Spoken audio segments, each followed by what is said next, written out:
সরকারের কাছে অনুরোধ, দয়া করে এডুকেশনের হার বাড়ান এবং শিক্ষার প্রতি নজর দেন। শিক্ষা হচ্ছে জাতির মেরুদণ্ড।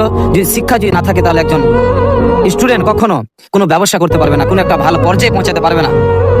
এটা যে শিক্ষার হার বাড়ানো উচিত। অনেক প্রতিষ্ঠান, অনেক স্কুল, কলেজ, ইউনিভার্সিটিগুলোতে যতগুলো শিক্ষক দরকার তার চাইতে অনেক কম। একজন ছাত্র কোথা থেকে শিখবে? যদি প্রতিষ্ঠানে, স্কুল, কলেজে ভালো শিক্ষক না থাকে তাহলে ছাত্রকে শিক্ষাদান কে দিবে? অনেক প্রতিষ্ঠান রয়েছে, অনেক স্কুল, কলেজ, ইউনিভার্সিটি, যেখানে 5টা ছাত্র, 10টা টিচার দিয়ে কি করে ছাত্র প্রতিষ্ঠিত হতে পারে? আমি বর্তমানে পড়াশোনা করছি, এখন আমি দেখতে পাচ্ছি যে অনেক প্রতিষ্ঠানে, অনেক স্কুল, কলেজ, ইউনিভার্সিটিতে যে যতজন শিক্ষকের প্রয়োজন, যতজন শিক্ষক লাগবে ততজন শিক্ষক নাই। 1000, 500, 400 জন ছাত্র, কিন্তু শিক্ষকের হার খুবই কম। তাহলে কি করে একজন ছাত্র প্রতিষ্ঠিত হতে পারে? কি করে এডুকেশন তার অন্তরে নিয়ে আসবে? কি করে সে শিক্ষিত হবে?